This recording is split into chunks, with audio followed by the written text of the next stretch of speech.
च्या सुरुवातीला आता एक मोठी बातमी आहे, ती म्हणजे लाडकी बहीण योजनेचे पैसे हे पात्र महिलांच्या खात्यात जमा होण्यास सुरुवात झालेली आहे। एसटी मध्ये मोफत प्रवासाची योजना केली। एसटी मध्ये मोफत प्रवासाची योजना केल्याचा फायदा काय झाला माहितीये? आमच्या सगळ्या महिला एसटीत इतक्या मोठ्या प्रमाणात प्रवास करायला लागल्या, आमची तोट्यात असलेली एसटी ही आता फायद्यात यायला लागली, कारण महिलांनी ठरवलं आणि एसटीला फायद्यामध्ये त्या ठिकाणी आणलं। आणि आता तर आमच्या माता भगिनी घरच्या नवऱ्याला सांगतात, तुम्ही जिल्ह्याला गेले तर डबल खर्च आहे, मी गेली तर अर्धाच खर्च आहे, तुम्ही घरी बसा, मी जाऊन काम करून येते। आणि त्या ठिकाणी जिल्ह्याला जाऊन काम करून येतात। पण आता एक लक्षात ठेवा, नवरे हुशार आहेत, तुम्हाला लाडक्या बहिणीचे पैसे मिळाल्याबरोबर सांगतील, तू लग्नाला जा, एसटी मध्ये तुला अर्धा खर्च येतो आणि लग्नाचा अहेरे तू तुझ्या लाडक्या बहिणीच्या पैशातनं करून ये, असंही नवरे तुम्हाला सांगतील। त्यामुळे याच्यापासून सावध राहा। मला एक गोष्ट माहिती आहे, महिलांच्या हाती पैसे पडले तर त्या पैशाचा नीट उपयोग करतात, मुलांकरता करतात, संसाराकरता करतात, पुढची बचत कशी करता येईल करतात। माणसांच्या हाती पडले की ते कुठे जातील सांगता येत नाही, कुठल्या व्यसनात खर्च होतील हे सांगता येत नाही। आणि म्हणूनच महिलांनाच सक्षम करण्याचा निर्णय या ठिकाणी आम्ही घेतला।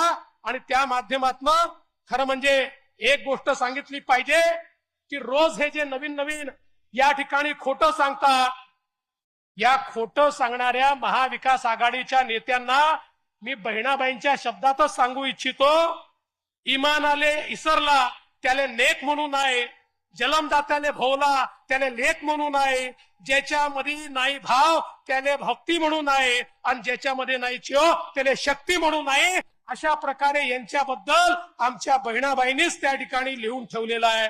आणि म्हणून खऱ्या अर्थानं मी तुम्हाला एवढंच सांगतो, आता काही लोक खोटं बोलून 4,500 रुपये वितरित केले जाणार आहेत। ज्या महिलांनी केवायसी प्रक्रिया यशस्वीपणे पूर्ण केली आहे त्यांना हा हप्ता मिळणार आहे। तांत्रिक पडताळणी पूर्ण होताच हे पैसे खात्यात जमा होतील। बाकी आहेत त्यांनाही पैसे मिळतील, एकही माझी बहीण वंचित राहणार नाही। एवढंच सांगतो की माझ्या लाडक्या बहिणींच्या योजना कधी बंद होणार। एक महत्त्वाची बातमी, योजनेचा हप्ता जमा व्हायला सुरुवात झालेली आहे। लाडक्या बहिणींच्या खात्यामध्ये नमस्कार लाडक्या बहिणींनो, लाडक्या बहिणीसाठी पुन्हा एकदा अतिशय आनंदाची अशी बातमी आलेली आहे। लाडक्या बहिणींनो, तुम्हाला सर्वांनाच माहिती आहे की राज्य सरकारने मुख्यमंत्री माझी लाडकी बहीण ही योजना राबवण्यास सुरुवात केलेली आहे। आणि या योजनेचे आतापर्यंतचे हप्ते हे लाडक्या बहिणींच्या पात्र लाभार्थ्यांच्या खात्यामध्ये जमासुद्धा करण्यात आलेले आहेत। परंतु मार्च, एप्रिल व मे या 3 महिन्याचे पैसे अजूनपर्यंत लाडक्या बहिणींच्या खात्यामध्ये 1 रुपयासुद्धा जमा करण्यात आलेला नाही। त्यामुळे लाडक्या बहिणी ह्या अतिशय संताप व्यक्त करत आहेत।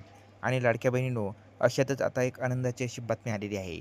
लाडक्या बहिणींनो, मार्च व एप्रिल महिन्याचे 1,500 हजार रुपये म्हणजेच प्रत्येकी 1,500 हजार रुपये असे मिळून 3,000 रुपये हे लवकरच लाडक्या बहिणींच्या खात्यामध्ये जमा व्हायला सुरुवात झालेली आहे। लाडक्या बहिणींनो, आपल्या राज्याचे मुख्यमंत्री देवेंद्र फडणवीस यांनी मोठी घोषणा केलेली आहे। लाडक्या बहिणींनो, आता काळजी करू नका, आता अवघ्या 1 ते 2 दिवसामध्ये तुमच्या खात्यामध्ये 3,000 रुपये हे जमा व्हायला सुरुवात होईल। लाडक्या बहिणींनो, ही अतिशय महत्त्वाची अशी बातमी आहे।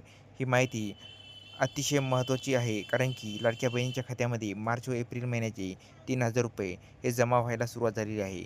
हा व्हिडिओ जास्तीत जास्त महिलांच्या, जास्तीत जास्त लाडक्या बहिणींच्या मोबाईलवर पाठवा, जेणेकरून त्यांनासुद्धा या योजनेची माहिती कळेल आणि त्यांनासुद्धा त्यांचा हप्ता हा नेमका कधी मिळेल हे त्यांना माहिती कळेल। आणि लाडक्या बहिणींनो, आता काळजी करू नका, आता अवघ्या 1 ते 2 दिवसामध्ये तुमच्या खात्यामध्ये मार्च व एप्रिल महिन्याचे पैसे जमा व्हायला सुरुवात झालेली आहे। लाडक्या बहिणींनो, हा व्हिडिओ जास्तीत जास्त महिलांना शेअर करा, जेणेकरून त्यांनासुद्धा माहिती कळेल। आणि तुम्ही जर का आपल्या चॅनलवरती नवीन आला असाल तर आपल्या चॅनलला लाईक, शेअर आणि सबस्क्राईब करायला विसरू नका। धन्यवाद मित्रांनो, जय हिंद, जय महाराष्ट्र।